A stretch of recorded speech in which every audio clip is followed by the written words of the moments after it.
football, the NASCAR playoffs, the PGA Tour, and Primetime's #1 show, Sunday Night Football. That's all we dreamed about as kids, right? Just ball out. Let's make it one to remember. Let's go! Sunday Night Football! That's what stars are born! This is my type of party. Waiting all day for Sunday night. Let's get it. That's the fast start we're looking for. Aguilar elevates. He is a safety. Touchdown! And this place is on fire! I will not lose. This is my moment. You will not forget. NFL history in the making. I am the future. Justin Fields. Lambeau lead for showtime. Tyreek Hill. Unbelievable. Fires. Touchdown. It's Waddle. It's showtime. Let the games begin. Rodgers, Green Bay Packers history. Together. It's showtime. One of the most iconic sights in all of football. There she is, Lambeau Field, home to some of the most passionate fans in the game. And tonight, the Cheeseheads certainly hope that Aaron Rodgers and the Packers will bounce back from their season-opening loss in Minnesota. They'll try to get it against the second-year quarterback Justin Fields and the Bears, who are coming off an upset win over the Niners. Chicago and Green Bay, the NFL's most played rivalry, renewed on Sunday Night Football here on NBC. Hello and welcome to Football Night in America. I'm Maria Taylor alongside Tony Dungy and Jason Garrett. And let's talk about that matchup we're going to see at Lambeau Field. A lot of questions surrounding Green Bay's offense. But, you know, Aaron Rodgers is not shy to tell you that he owns Chicago. His career record is 23-5. So the question is, what are we going to see week 2 from this offense? Hey, the sky is falling in Green Bay. They got bludgeoned last week. But remember, they got bludgeoned in week 1 last year. They're banged up on the offensive line. They're young at receiver, but they have one of the all-time greats under center for them. Ironically enough, look for them to run the football tonight, take some pressure off of everybody around Aaron Rodgers. They're going to be a tough out against the Bears. And Rodgers has had a great record against the Bears, but the Bears have a new coach, Matt Eberflus, a new attitude. Matt preaches toughness, physical toughness, mental toughness, and stamina, and you might know something about that. Yeah, he sure does. Matt was on our staff in Dallas for 7 years, and the Saturday night defensive meeting, it was can't miss. I had to be there. Flus would go into demonstrations of how you tackle, pictures of 1910 football players, hamstring tackles, how to punch the ball out. He believes in fundamentals. It's the DNA that comes from you, Coach Dungy, with that Tampa 2 offense years ago. That's how this defense plays. We might need to get a tape of that to play right before we come on Football Night in America, because I'm getting hyped up about it. But it's time to talk about what matters. And we've got some big injury news coming out of Santa Clara, Jason. Yeah, Trey Lance, their young quarterback in San Francisco, goes down with a lower leg injury. We certainly hope he's okay. Jimmy Garoppolo's on that roster. He steps in. He's won a lot of games for Kyle Shanahan out there. He stepped in and didn't skip a beat. Jason, you talked about fundamentals. I'm just on fire about this. Fundamental defensive football, when you're 2 scores ahead, you can't let people just run free and be wide open. What is going on defense? Not good, not good. Too many comebacks, Coach. And how about Mike McDaniel? Bill Belichick in week 1, John Harbaugh in week 2. They were down 21 with 12 minutes to go in this ball game. They came back and won. And those Heck of a Baltimore job by the defenders are Dolphins. still trying to figure it out. Yeah, and if you think Coach is mad now, wait till we put the clicker in his hand and walk you through all the plays. That's coming up, as well as more on Trey Lance's injury. But first, we go to Chris Sims and some great quarterbacking play we've already seen in week 2. That's right, Maria. Some QB standouts. Some guys that are under pressure with their fan bases, the future of their NFL. Are they going to be the quarterback of these franchises going forward? Tua, we've talked about all the weapons at his disposal in Miami so much. Well, he made some plays today with these weapons. Great job escaping the pocket there. And then how about the game winner? Finding time in the pocket, stepping up, hitting Jalen Waddle for the touchdown. Way to go, Tua. Then there's Jared Goff. Is he the guy of the future? Played pretty good week 1. This week, had to get in a shootout. Had to match Carson Wentz a little bit in the second half. He made a lot of big plays to help the Lions pull out the victory at home. Good for them. And then my man Daniel Jones, a.k.a. Danny Dimes, being efficient, smart with the football, appropriate game plans as far as getting the ball out of his hands quickly, made some big throws, and always makes a few plays with his legs. 3 standout performances right there, Maria. All right, good stuff, Chris. Time for me to throw my dime, and for that, I take it back to Lambeau Field. Jack Collinsworth, Rodney Harrison on the road, enjoying the fans. It is always great to be in Green Bay, Wisconsin. Yes, it is. Look at these fans. One of the loudest crowds we come out to. And I want to start with Rod's old quarterback, because over the last few years, nobody's gotten under Brady's skin better than New Orleans. So how did Tom go get his revenge today? I thought it was a great team win by the Tampa Bay Buccaneers. Tom Brady, he didn't put up a lot of big numbers, but the key stat, he didn't throw any interceptions. And if you look at defensively, they were outstanding. 5 turnovers, 6 sacks, just flying around, making plays.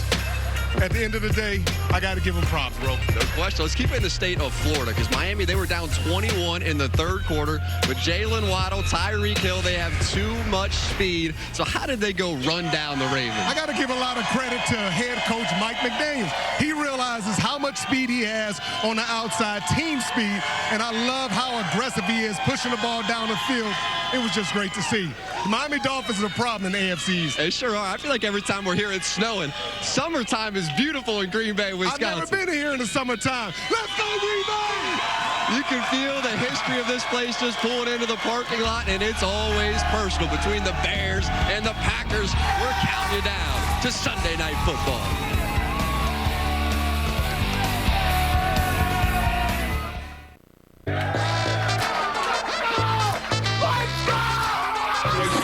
That's what hard work does, is building a foundational floor it does for you.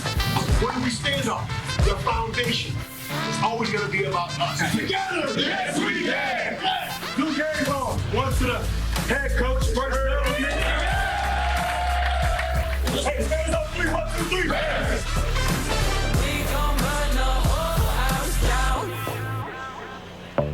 That's how you slide into the season right there. You think about Matt Eberflus, Bears' new head coach. He came up as a defensive assistant, college football, the NFL. Most recently was with the Colts as defensive coordinator for the last 4 years. So what do you like about the style that he brings to Chicago? I like him. I like his personality. He's a no-nonsense guy. He's a great communicator. And what I love about him most is he holds his players accountable. We saw that offensively last week, just how physical they played. They dominated the offensive line. They pushed around San Francisco. And defensively, they played with a lot of discipline. They didn't give up a lot of big plays. And, of course, his staple, they created some turnovers. And the Bears, they have a lot of new faces, don't they? 34 newcomers, including 15 first-year players. That's the most in the entire NFL. That's pretty tough on a first-time head coach. But also, they have some rookies playing in key positions: left tackle, punter, nickelback, safety, defensive end. So it's really a credit to the coaching staff, how they got these young guys ready to play. It's true. It's a young quarterback trying to lead this entire operation as well. And Eberflus, he built his reputation creating turnovers. Over that run with Indy as defensive coordinator, second in the league they were in takeaways. Over to you, Maria. All right, appreciate it, Jackie. I had 2 takeaways, too, against the 49ers. And you heard Eberflus say it. We stand on the foundation. It sounds like the foundation is fundamentals, and they proved that in week 1. Yeah, it's discipline and it's fundamentals. And there were some great examples last week against San Francisco, how they tackled, how they took the ball away. If you look at this play right here, this is Deebo Samuel. Look at it first. They keep the cup, 1, 2, 3. They force Deebo Samuel to run up inside, and then it's textbook clinic reel about how to punch the ball out. In every meeting room in Chicago, there's a spring with a football on the end of it. You walk into it, you punch into the meeting room, and you punch out of the meeting room every single day. It's always on their mind, shows up on Sunday. You practice what you preach, and if you do it every single day, it seems to work. But there's something different about this Bears team, and I think it's based on Eberflus now being in the building. No question. That mentality is we are going to be physical. We're not going to fool you. We're going to out-hit you, out-hustle you, and his players are starting to believe. And they're going to win as a team. They're going to play complementary football. They're going to run the ball, play action pass, don't turn it over, play great defense, and take the ball away. Okay, I want to believe in the Packers. And Jason told us at the top of the show, the sky is not falling, okay, Coach? So you got to tell me what needs to change with this Packers offense, knowing they're going up against the fundamentally sound Bears. Well, we're going to show you how close they are, but it is a little bit off, and Aaron Rodgers is talking about chemistry with his receivers and being on the same page. This is a running play. It's going to run in here, but he's going to read this defender come in, and he's got an easy throw to the slot man, and he's expecting Sammy Watkins to get this. Hey, Coach, we used to call this thing the blocker play, meaning the outside receiver is going to block the outside corner. If Rodgers throws it to him, gets this block. He's up the sidelines, and they go, and they're just a little bit off. Sammy Watkins goes to the outside. Corner comes inside and disrupts the play. Yep. And if he gets this block, and he should get this block, this is an easy block. This ball will be right to the safety. But instead, looks like a bad play. Everything's wrong. We can't move the ball. They're that close, but they've got to get this ironed out. But wait, Coach, what was the name of the play, and how did you call it? Yeah, we stole this play from them. We used to call this the discount double check. We call it the blocker play, and the signal was right here. You should see Romo and Dak Prescott do this. That's the play. Sammy Watkins missed the signal. There you go. Coach is taking what he needs from other players and teams. Coming up, we're going to get to some highlights from today, week 2. Fully underway, and it's a second straight Sunday of thrilling comebacks. Not even double-digit late fourth quarter leads were safe. We're going to walk you all the way through it when we come back, so stay tuned.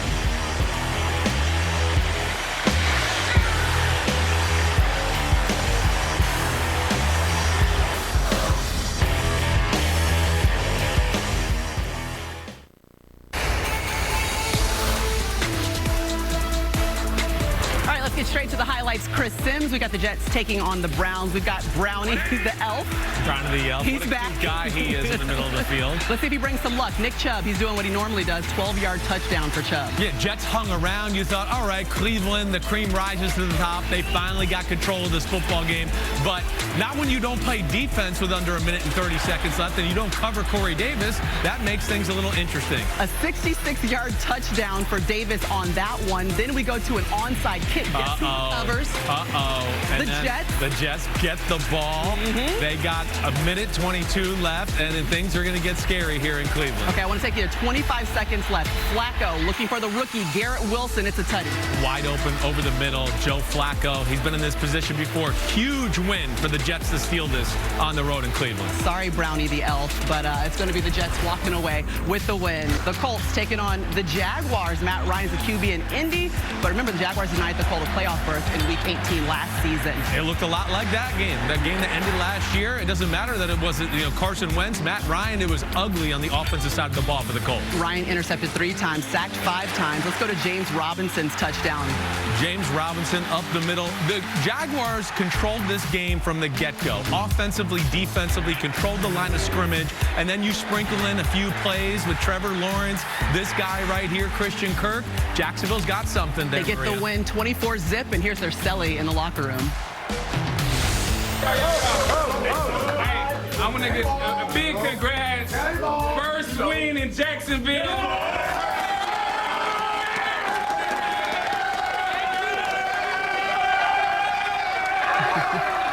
You got to love the team celebrating their brand new head coach, getting his first victory, Doug Peterson. And this looks like a brand new Jacksonville team, but you said it when we were at the Hall of Fame game. There was something about them you believed in. They look the part. Yeah. There's not one part of their roster where you go, whoa, that's a real concern of mine. They're not very good that way. They got talented receiver. We know the quarterback's coming of age. They got some running backs. And then the draft and free agency additions that they've added through this offseason, just been phenomenal. Jacksonville, watch out for them. All right, well, let's go over to the coach's corner to get a little breakdown on some of the Colts problems, guys. You guys said that Jacksonville made some changes. The Colts made a big change at quarterback, thinking that was going to change things, but it really didn't. It started up front, didn't it, Jason? Hey, Coach, we had Jacksonville in the preseason, and I agree with Simsy. They looked the part. They're physical. They're tough. This front seven dominated this game, and Matt Ryan was uncomfortable from play one. He had white shirts all around him, and they were dominant. It was like a wave, that defensive front. Yeah, they couldn't get Jonathan Taylor going. Pressure all day on Matt Ryan. Doesn't matter who's the quarterback back there. Colts had to get this offensive line fixed if they're going to do any damage this year, Maria. All right, well, Indy has not won in Jacksonville since 2014, and don't walk away with the win there. Oh, look, the Packers receiver, Alan Lazard. He's back in the lineup playing a little football. Oh, the other football. Yeah. I can't do that right there. Got to make sure your feet are good, right? You can't do it either. I could totally do it. No, you can't. I can do anything.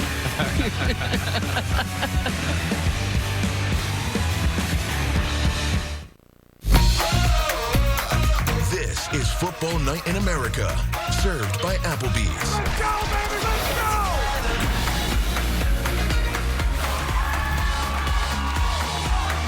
73-degree, beautiful night. The fireworks just went off to tell the tailgaters it's about time to start heading into Lambeau Field for the renewal of the most played rivalry in the history of the National Football League, the Packers and the Bears. Welcome to the field, Mike Tirico.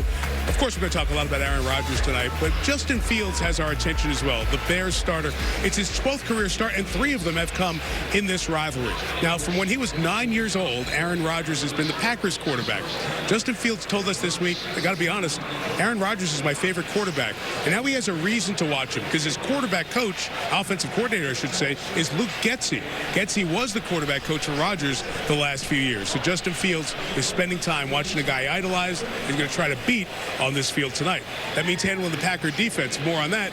Back outside to Jack and Rod. Mike Tirico, that is right. So Justin Fields is going to have to lead against the veteran Packers defense and let Justin Jefferson just go off in week number 1. So what's wrong with the Packers D through just a week? Well, I got to look at the defense coordinator, Joe Barry. He's got one of the most talented teams that the Packers have had in the last 10 years, and he's playing so conservative, playing zone coverage, sitting back. When you got these dogs in front of you, you got to let them eat. You got to challenge these guys, more man-to-man coverage, blitz an extra linebacker, maybe blitz 2 extra linebackers, but allow these guys to play and get after it. And we were talking all day about how deep this team is at the cornerback position. There's not many teams in the league that run 3 deep at corner. Absolutely. They have 2 really good corners. They have 1 great corner in Jair Alexander, and that's what allows them to be able to do all the different things on the defensive side of the ball because they have 3 guys that can cover. When you think about Rasul Douglas, he was on Arizona's practice squad. They signed him, and it changed their entire defense. He went on to lead the team in picks, Maria Taylor. All right, thanks, Jack. Let's go back to the highlights, though, get you caught up on Week 2 action. It's the Commanders and the Lions, Coach Dungy. A huge day for the rookie Aiden Hutchinson. Yes, and the entire Detroit defense. They came aggressively, played hard, harassed Carson Wentz. They really got after it today. Hutchinson, the hometown hero from Michigan. Check him out. Number 2 overall pick, finishes with 3 sacks, which is the Lions rookie record. Left side, right side, they moved him around, and he was balling. Hey, welcome to the Lions den. I love it. Third quarter, Detroit up 7. Amon-Ra St. Brown, 58 yards on the ground. Big play. Washington had climbed back in it, and they got the jet sweep going. This actually got them a lead that made it comfortable again. Coach, did you know Amon-Ra translates to sun god? Goff saw the sun all night long. 3 plays later, Goff finding DeAndre Swift. It'll be a 22-yard touchdown. Weren't sure if he was going to play. He looked healthy here. Big plays. Detroit, winning attitude. That's what I noticed. Detroit didn't get their first win last season until week 13. They walk away with a 36-27 win at home against the Commanders. All right, Panthers taking on the Giants. Brian Daboll's first home game coming off a season-opening win against the Titans. Third quarter, Daniel Jones to the rookie Daniel Bellinger for a touchdown. Hey, it was a team win, Maria. Looked a little bit ugly offensively. They got the running game going as it went on, the play action off of it. It's a big play, and this guy right here, Graham Gano, the former Carolina Panther, was huge. Big kick to win it. Yes. Enjoyed that against his former team. Hey, look, that's a go-ahead 56-yard field goal. Giants take the lead 19-16. Gano was 4 for 4 on the day. Jones scrambles for the first down. That'll seal it.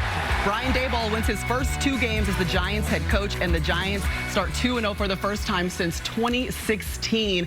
And guys, it wasn't pretty. It wasn't a perfect game, but certainly the Giants are proving that they know how to win under those circumstances. Hey, Coach Daboll has these guys believing. 2 close wins the first 2 weeks of the season. How about Daniel Jones? Give him some credit. Number 1 trait for Daniel Jones, his mental toughness, showed up today. Some big throws for first downs in critical moments, and then he used his feet at the end of the game to seal the deal. And you mentioned last week Saquon Barkley starting to look like he looked before the injury, and he's a key to this offense. When they get him going, that just juices everybody up, allows them to use their play-action game and move the football. And their defense, they didn't even have their best pass rushers today, but these guys stepped up when they needed it. The takeaways early were big. Special teams and defense. They played a little bit with a lead, more comfortable for those guys. Another gritty win for the Giants. Yeah, 72 yards and 21 carries for Saquon Barkley. We just had another game go final. Remember Dallas playing without Dak Prescott, so Cooper Rush, the starting quarterback. Guess what? The Cowboys a walk-off win just seconds ago with this field goal. And Cooper Rush was big on this drive. Got the ball back, drove him down the field, put him in position to win.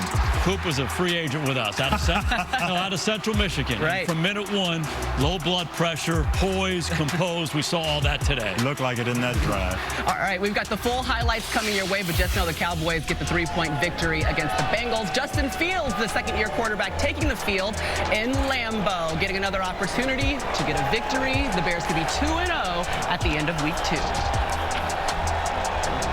Football Night in America is brought to you by Applebee's. All-you-can-eat boneless wings, here for a limited time. And by Liberty Mutual Insurance. Only pay for what you need.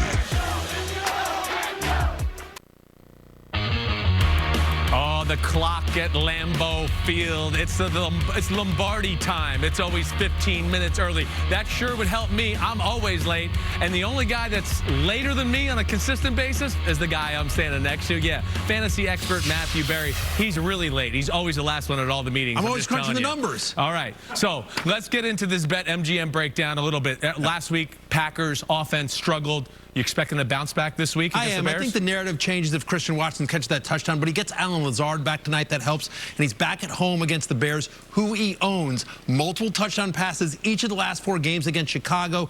Bears last year tied for the 3rd most touchdown passes allowed. They've got 2 rookies in that secondary tonight.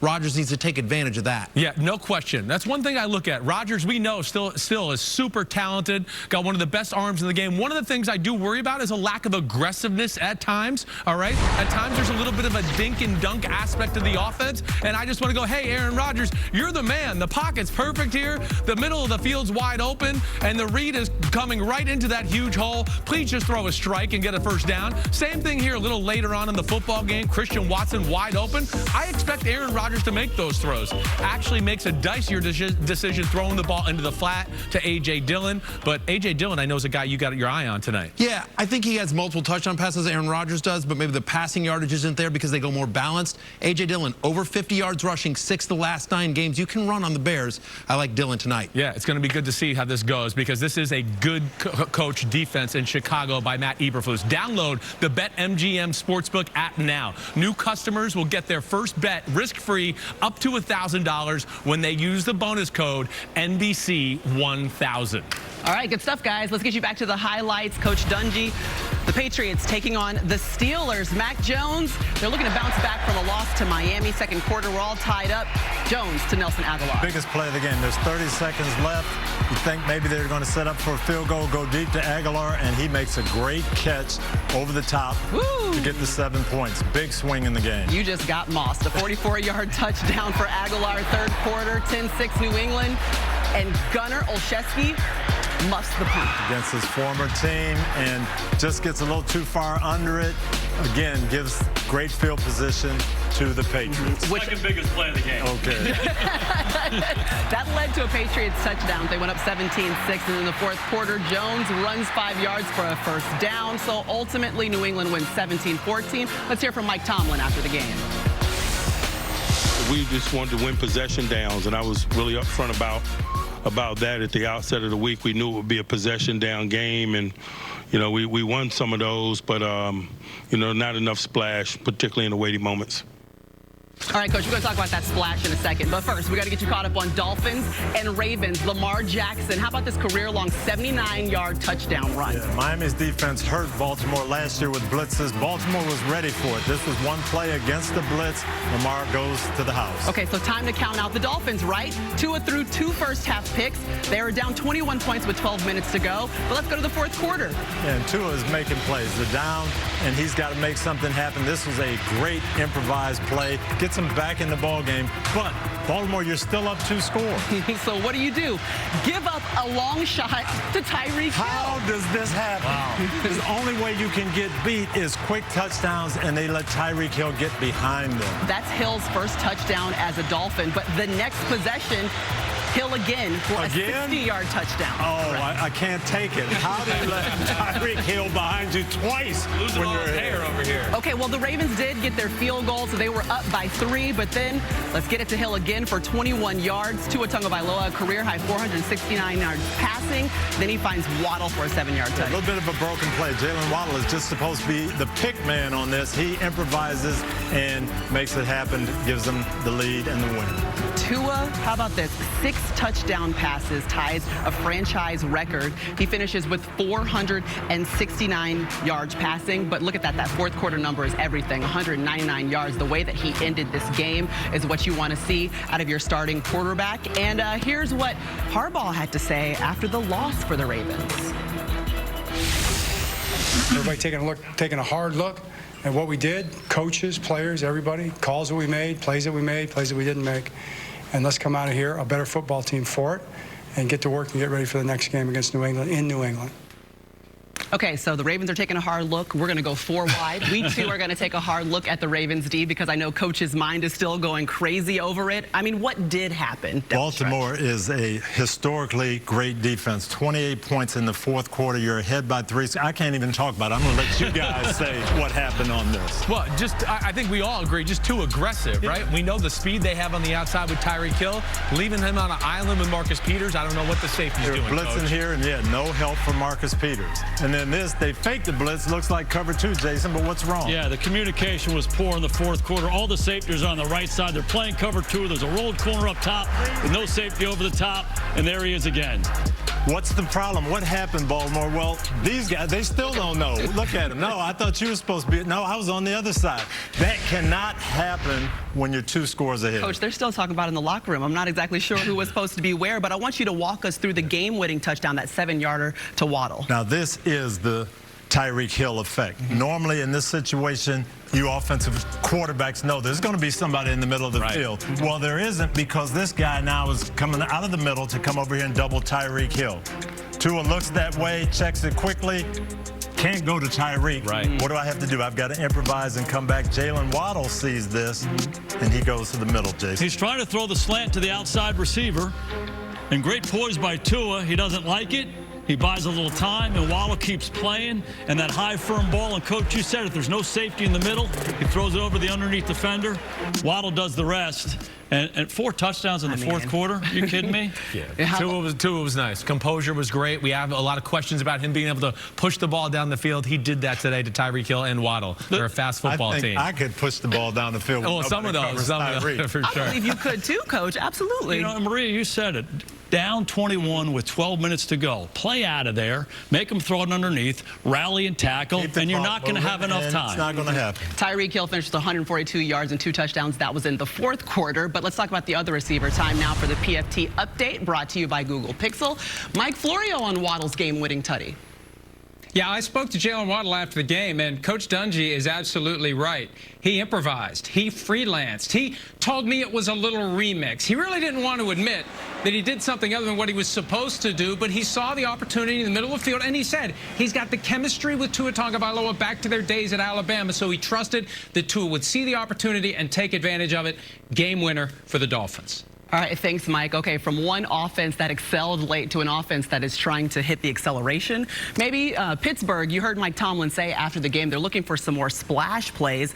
They have not found their offensive rhythm yet, Coach. They haven't, and I hate to disagree with Coach Tomlin. I don't think they need splash. I think they need physicality up front, get that running game going. Yeah, think about how the Steelers have won for 40, 50 years, Since right? I played. Since you were playing, right? Physical, tough defense, physical, and they've gotten away from that a little bit, and I think they need to hand the ball to Najee Harris, take some pressure off of whoever the quarterback is, and then you're going to get some 8-man fronts, some isolations outside, and that's where you're going to make some big plays. Yeah, no question. Agree with that. They can't run the football. Their O-line's been overpowered in both games, even in the victory last week against the Cincinnati Bengals. And it's not time for a quarterback change. Okay. Let's just pump the brakes. The fans are calling for we're not sitting here watching the game, all 4 of us going, oh, man, Mitchell Trubisky's the problem. No, the offense lacks a little rhythm. They're no block real well up front. Too many one-on-one shots outside. Every time I look over, it's Deontay Johnson, Chase Claypool, jump ball. There's got to be more rhythm to that offense. Yeah, we definitely heard the chants coming from the crowd. Kenny Pickett, but only 2 offensive touchdowns through 2 games for the Steelers. They'll have to correct that for week 3. There he is. is Aaron Rodgers making his way out into Lambeau Field, looking to go 1-1 in week 2. We'll have to take down the Bears to pull it off.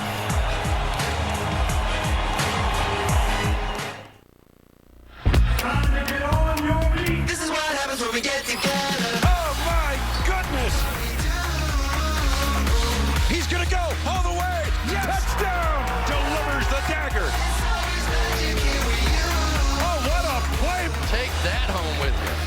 This is what happens when we get together. He will not be denied. Touchdown Bears! And the Packers get the dagger.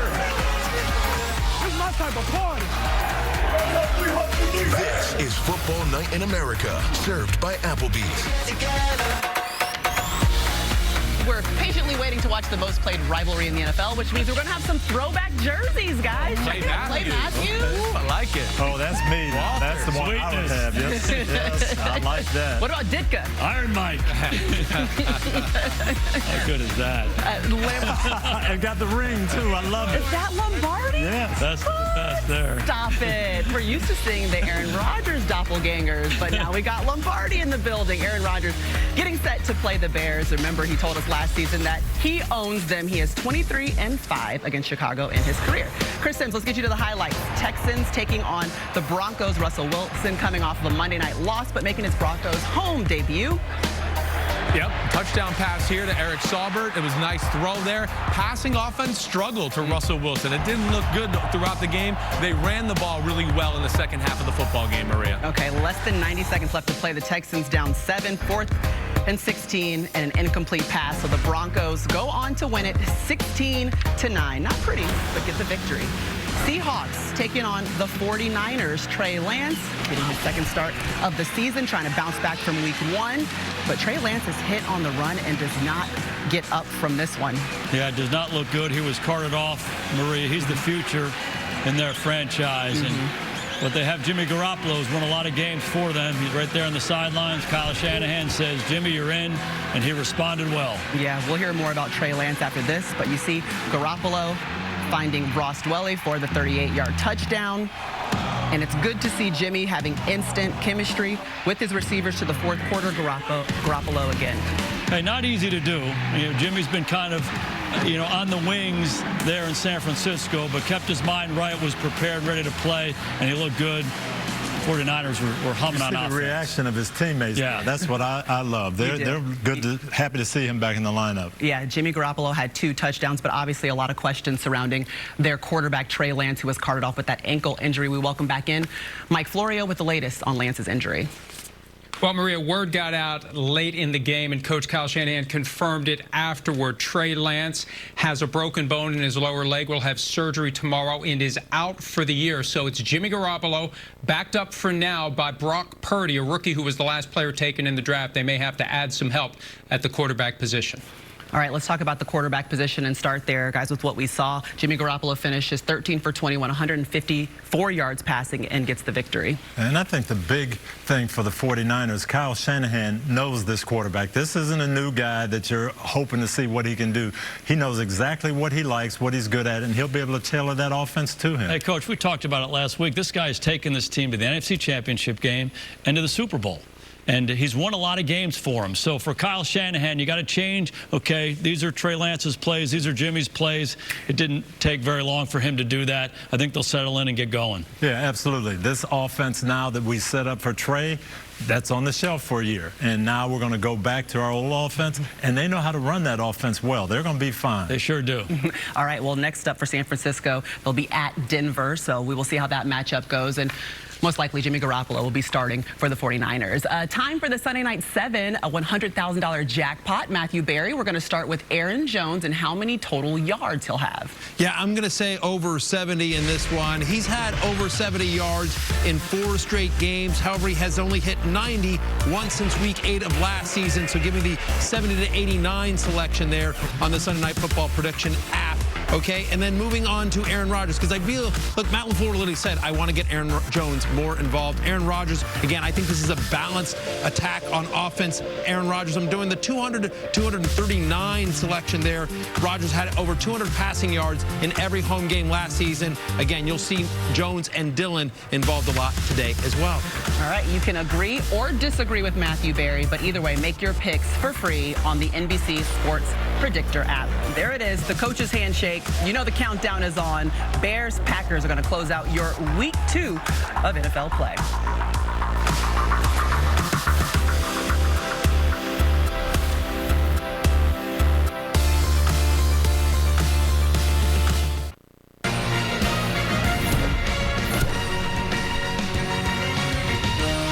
Welcome to the Hyundai Sunday Night Kickoff.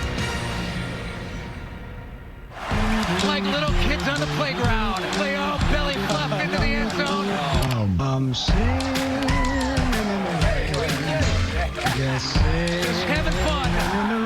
It's surprise number one. He said, no way we're going to win against the 49ers. There might be many, many more surprises.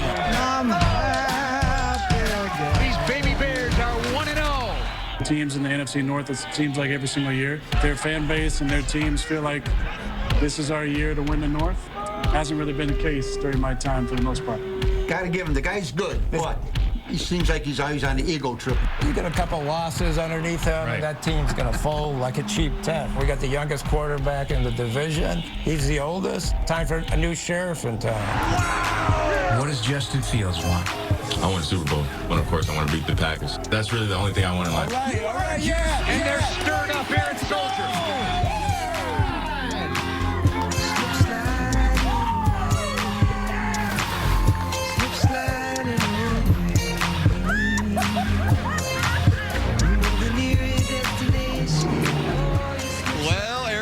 Going to have to slide into the win column without his ace and Devontae Adams. 2 rookies on the outside, and Rodgers emphasized patience all week long. So what does the Packers quarterback need to do? Well, Jack, he has to take his own advice. He's got to be able to take his own advice and make sure that he takes care of business with his wide receivers. Let's go on the field, presented by Hyundai. We'll start with Roquan Smith. He's going to lead that defense that Rodgers is going to face. How can he benefit from their new coaching staff? I think he's a really good player. He's a smart player. Aaron Rodgers talked about him making tackles from sideline to sideline, and I think Matt Eberflus, defensive coordinator, head coach, he's going to come in and really take his game to the next level like he did with Darius Leonard of the Colts All-Pro. How about on the other side? Jair Alexander, highest paid quarterback in the NFL. So how can Green Bay make that money count? He's one of the top 5 cornerbacks in all of football.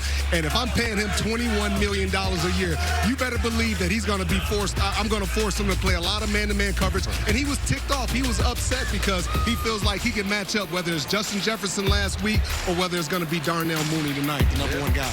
And to your point, Alexander, he only lined up across from Justin Jefferson a third of the time in week number 1. Back over to you, Maria. All right, thanks, Jack. You know, we heard Justin Fields say it in that little pack that he wants to win a Super Bowl, but all he really wants is to beat the Packers. So let's talk about what that looks like. We're all going to remember when he rolled to his left and threw it down the field to Dante Pettis, and it seems like he got more comfortable as the Week 1 game rolled on. Jason, what do you want to see early in Well, Week first 2? off, Justin Fields and Matt Eberflus, they'll have that memory of playing that game in the rain for the rest of their lives. Right. And what they need to do is they need to keep him out of a drop-back game. They need to run the football, hard play-action pass, and most importantly, get him out of the move. The nakeds, the boots will be a big part of the plan tonight. And I promise you, Jason, Green Bay defensive coordinator Joe Barry, that's all he's worked on this week, coming up with defenses to keep Justin Fields in the pocket. How do you do it, Coach? You got to rush off the edge. You got to rush discipline and make sure, don't chase those runs. Make sure you handle him on the naked boots. All right, let's get you back to the highlights. Both of last year's Super Bowl teams were hoping to avoid an 0-2 start. Can we start with the Bengals?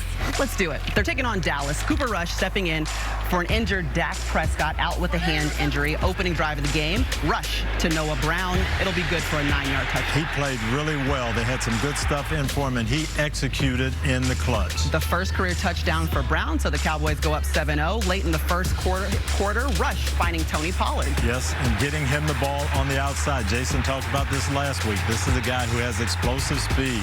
All right, it was initially ruled a touchdown, but overturned upon review. But Pollard did score on a 1-yard touchdown in the next play. To the fourth quarter we go. Bengals down 17-9.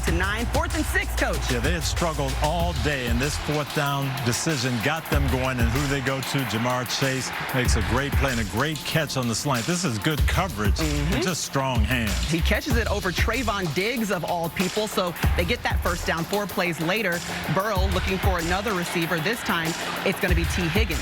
One of the few times they didn't contain Joe Burrow, let him get out of the pocket to the right. Higgins adjusts and makes the catch. That was a 19-play drive, their longest touchdown drive since 01. To the final minute we go. Cowboys ball, rush again to Brown, 12-yarders for a first. And this is where I was really impressed. He made some great throws on this drive when the score's tied and you got to have it. Okay, well, let's look at some of those great throws. Rush, CeeDee Lamb, looks easy.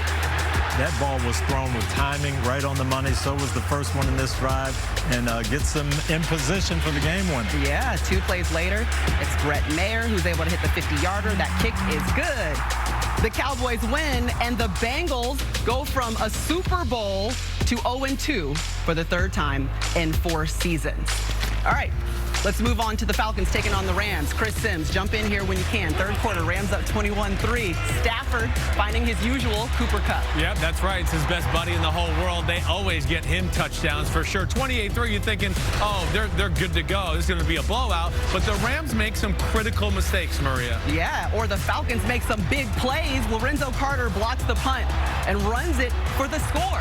What big play right there, and you're thinking, okay, they still got a chance. They do. And then that's followed up by a Cooper Kupp fumble that gives the ball back to the Atlanta Falcons. Marcus Mariota under pressure throws it up, and guess who? Jalen Ramsey says hello on a Sunday afternoon. Yep, that'll seal it for the Rams, so they walk away with the victory, 31-27, being the Heart Attack Kids in LA, but walking away with the victory. Tampa Bay taking on the Saints. The Saints have had Tom Brady's number, okay, since he came to Tampa Bay. He is 0-4 in the regular season with the Bucs against the Saints. Bucs down 3-0. Scotty Miller can't handle Brady's pass, which is kind of a theme of the day. It was. The passing game wasn't quite clicking. They were missing some of their parts. And this is what Todd Bowles told me. We're going to have to do different things to beat this team, including keep your poise up. Oh, well, that tablet's not all right. Then on the sideline, Brady started jawing. You saw Marshawn Lattimore get pushed by Mike Evans. And ultimately, Evans comes from the sideline to deck him. Evans is ejected. Lattimore is also ejected after this brawl on the field. And this seemed to lift the Tampa Bay defense, believe it or not. They started coming up with plays and takeaways after this. Okay, well, with Lattimore out, the 2 starting quarterbacks are now out. Jameis Winston steps up, is intercepted by Jamel Dean. Taking a shot for a big play, a little bit underthrown, and Dean makes a great play. This really turned the game around in favor of the Buccaneers. Winston had 3 interceptions on the day. The next possession, Brady finally getting it going. Yeah, 3-man rush gave him some time, and this is a great throw. Rashad Perriman for the 28-yard touchdown. The Bucs lead at 10-3. That was their first lead of the game. Then later in the 4th, Mike Edwards. It's a 68-yard pick 6. And this is what we didn't see from Jameis Winston last week. In the 4th quarter, he played with poise. Today, when they got behind, just had some tough plays. All right, the Bucs win their first regular season game against the Saints since 2018. One thing we expected, and we even talked about it in our pre-show meeting, was that this was going to be a physical game, Jason. And it took a lot for both of these teams to get going. But what was your takeaway? Well, it was physical. 3-3, and the fight happened. And the Bucs responded the right way. The Saints did not. And Jameis was different. Last week, over 200 yards, 3 touchdowns in the 4th quarter. Today, 3 interceptions. That was the difference in the game. And when I spoke to Todd Bowles before our game last week, he told me we are not going to beat this team just throwing it up and down the field. We've got to make some plays on defense, but we've got to be more physical. We've got to run. They kept giving the ball to Leonard Fournette, and eventually Brady made that critical throw to win it, but it was physicality. And Brady showed a lot of frustration, but when it came down to it, he settled down and executed, made some big throws at the end of the game. All right, well, Jason mentioned it, but it seemed as though that fight was a little bit of a turning point in this one. Let's bring back in Mike Florio, because there could be further ramifications right after those ejections that we saw.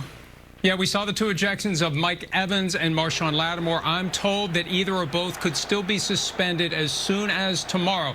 There's a history between these 2 players, and because of that history, the league feels compelled to at least consider a suspension. Also, the league sees this as something that was on the brink of a game getting out of control. So, as soon as tomorrow, we could hear something more about Evans or Lattimore or both. Yeah, those could be huge suspensions for both of those teams moving forward. It's time now, though, for the Sunday night game flow. presented by Progressive. Chris Sims, the Bengals starting 0-2 this season. 0-2, and some of the issues that we saw last year are rearing their ugly head once again here. And in fact, I don't know if they don't look worse. The offensive line's supposed to be better this year.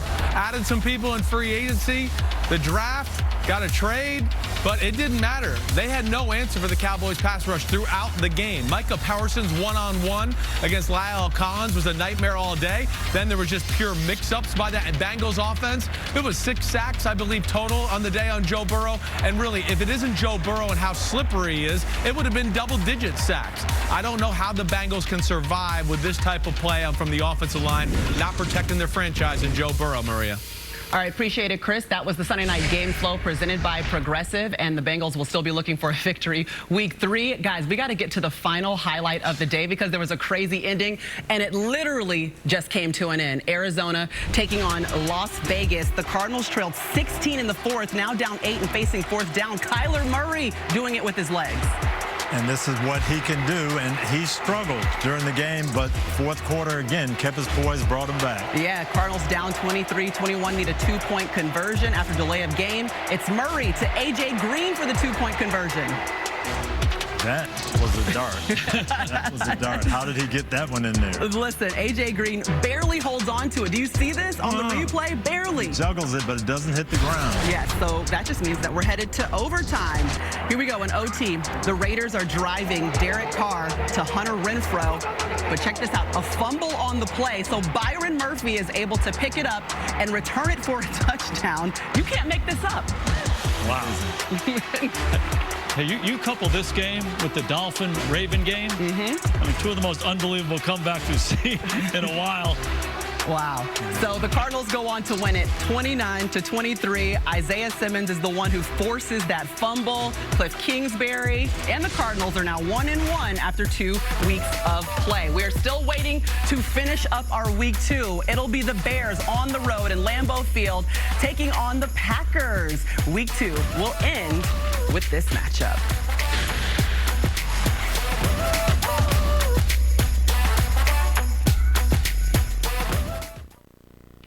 Welcome back to Football Night in America. Let's take a peek behind the curtain. Check out the Bears getting ready to put on a show at Lambeau Field against the Packers. Both teams headed down the tunnel and making their way to the field for the final game of week 2.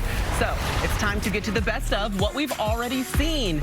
And that's presented to you by Verizon. Let's start with Detroit taking on Washington, Coach Dundee. Yeah, Detroit ran it well, threw it well, scored, and Jared Goff was outstanding. We had 2 to Amon-Ra St. Brown as well. The Patriots taking on Pittsburgh. Nelson Aguilar doing his best Randy Moss impression. Hey, defensive battle in Pittsburgh. This is the biggest play. It's man-to-man outside. Throw it up to Aguilar. Big-time play. Pats win it in Pittsburgh. The Jets taking on Cleveland. They trailed by 13 late in this one. Yeah, 2nd week in a row for the Cleveland defense, giving up a big play, and when you're 2 scores ahead, and Joe Flacco finished them all. The rookie Garrett Wilson should get the game ball for that one. Miami taking on Baltimore. Remember, they were down 21 points. Mike McDaniel has this team believing. Down 21 with 12 minutes. Throw it to that guy.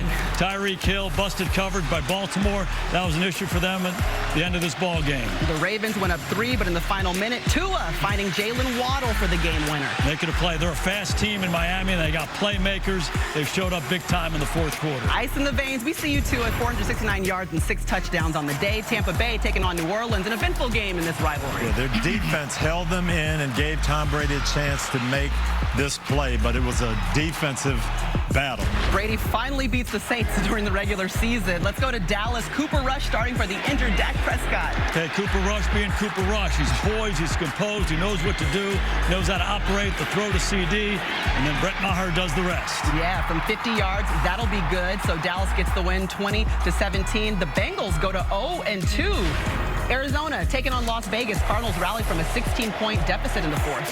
Yes, and Raiders look like they had it all the way here. A.J. Green with a great catch to tie it up. Yes, that was the game tire. Then in overtime, Hunter Renfrow fumbles. Byron Murphy scoops and scores for the win. He fumbled a couple of plays earlier, and they recovered it. The Raiders did. This one, they weren't as lucky. The victory 29-23 in Vegas. The Rams taking on Atlanta, and the Rams looking to bounce back from that week 1 loss. Hey, dominant early. For Stafford, throw it to Kupp. Good things happen. Atlanta rallied. It wasn't enough. Their cup overflows. Whenever I can say that, I'm going to do it. I'm sorry, guys. San Francisco taking on Seattle. Trey Lance's broken ankle. He left during the first quarter, so Jimmy Garoppolo steps right in, takes the Niners to the win. Yeah, really, really unfortunate injury for Lance, but fortunately for San Francisco, they do have an experienced backup quarterback, and Jimmy G played well. Yeah, certainly no confidence lost there. Trey Lance will be a story moving forward into Week 3. The 49ers will be at the Broncos for Sunday Night Football next week, but let's talk about maybe a big picture thought on Week 2 matchups. For me, it has to be the Cincinnati Bengals, 0-2, and it's the way they're losing to me. Offensive line issues, Joe Burrow getting hit a lot, and then today the defense kind of let them down against Dallas. Coach, to me, it's the comebacks. Miami comes back from 21 down. The Jets, under 2 minutes. They come back, score a couple touchdowns. Arizona, they go into overtime. It was a crazy day, and those defensive coaches are going to look at what they did at the end of those ball games. Yeah, literally the last game that was on deck was Arizona coming back from that 16-point deficit. So that pretty much tells you everything you need to know about Week 2. It's time now for our home team picks, brought to you by Lowe's, and we start with Jack Collinsworth. Well, Maria, 58% of the country is on the Packers and Aaron Rodgers. He is notorious for enjoying that offseason, then looking rough in week number 1. But week 2, that is normally where the run begins. Give me Green Bay. What are you watching tonight, Rod? For the Chicago Bears, I'm watching the offensive line and just how physical they play. Last week, they dominated the 49ers, controlling the line of scrimmage. Can't wait to see it. Get a little bit of this crowd noise mixed in as well. It's loud. Who are you going with? Well, you know what? I'm taking a close look at Allen Lazard, back for the Packers, a guy that Aaron Rodgers is comfortable with. I think the Packers get the win, Matthew Berry. Yeah, Mike, listen, I like Aaron Rodgers at Lambeau. I like Aaron Rodgers in primetime. I like Aaron Rodgers against the Bears. Give me all 3. Packers win this one. You like Aaron Rodgers. I like this Green Bay defense, and not sure who the weapons are for this Bears offense yet. I think it's a close one, but I'm taking Green Bay at home. All right, I'm just going to keep it spicy and take the Bears since no one else is going to do it. Who are you guys going with? That a girl. Hey, Green Bay's lost 6 games the last 2 years in the regular season. The week after those losses, they ran the ball 30 times, 34 times. Expect to see a lot of that tonight. The 2 tackles are out. The guard is out. You're going to see a lot of Dillon. You're going to see a lot of Jones. I take the Packers. You sound like you talked to Matt Eberflus like I did. I talked to Matt on Thursday, and he said he was worried about the Green Bay running attack. And Matthew Berry alluded to that. Hey, they'll get those runners going tonight. That's going to be the key to the game to me. I'm taking the Packers. All right, so pretty much everyone's going with the Packers. Those were tonight's home team picks, brought to you by Lowe's. You know what, guys? It's time for the oldest rivalry in the NFL. Let's check it out. We're all set for the latest chapter in the storied rivalry. It's the Bears hoping to pull off another upset. It's the Packers looking for their first win of the season. Mike Tirico, Chris Collinsworth, and Melissa Stark have the call after Carrie Underwood gets us all started. We'll see you at halftime. Enjoy the game.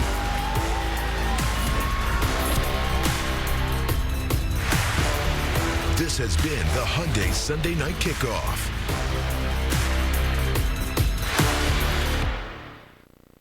Spanish language audio provided by Telemundo Deportes. Or watch tonight's game in Spanish on Universo.